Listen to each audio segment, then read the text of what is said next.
முஹம்மது நபி அவர்களுக்கு சூனியம் வைக்கப்பட்டது. அதனை யார் செய்தது, எவ்வாறு வைக்கப்பட்டது, அது எப்படி கண்டறியப்பட்டு சரியானது என்பதை பற்றி இந்த வீடியோவில் காணலாம். இந்த ஹதீஸ் புகாரியில் இடம்பெற்ற ஹதீஸ் ஆகும்.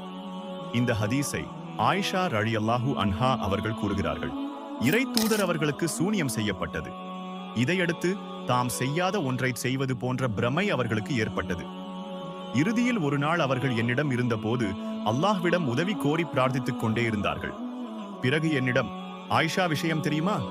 எந்த விஷயத்தில் தெளிவளிக்கும்படி அல்லாஹ்விடம் நான் கேட்டுக்கொண்டிருந்தேனோ அந்த விஷயத்தில் அவன் எனக்கு தெளிவளித்து விட்டான் என்று கூறினார்கள்.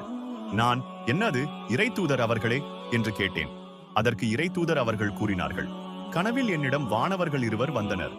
அவர்களில் ஒருவர் என்னுடைய தலைமாட்டிலும் இன்னொருவர் என்னுடைய கால் மாட்டிலும் அமர்ந்தனர்.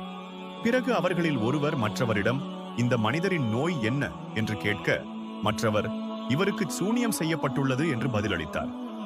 முதலாம் அவர், இவருக்கு யார் சூனியம் வைத்தார் என்று கேட்க, மற்றவர், பனு சுரை குலத்தைச் சேர்ந்த லபீத் இப்னு அஃப்சம் எனும் யூதன் என்று பதிலளித்தார்.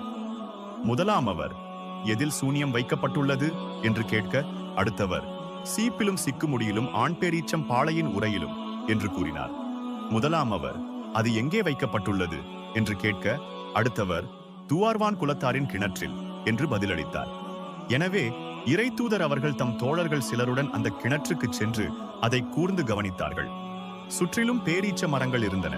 சூனிய பொருள் கட்டை கிணற்றிலிருந்து வெளியே எடுத்தார்கள். பிறகு ஆயிஷா அவர்களிடம் வந்து, அந்த கிணற்றின் தண்ணீர் மருதாணி சாற்றை போன்ற கலங்களாக இருந்தது. அதன் பேரீச்ச மரங்கள் ஷைத்தானின் தலைகளைப் போன்றிருந்தன என்று கூறினார்கள். நான், இறை தூதர் அவர்களே, அந்த கட்டை தாங்கள் திறந்து பார்த்தீர்களா என்று கேட்டேன். அதற்கு அவர்கள், இல்லை, எனக்கோ அல்லாஹ் ஆரோக்கியம் அளித்து குணப்படுத்திவிட்டான். அதை திறந்து காட்டினால் மக்கள் குழப்பமடைந்து விடுவார்களோ என அஞ்சினேன் என்று கூறினார்கள்.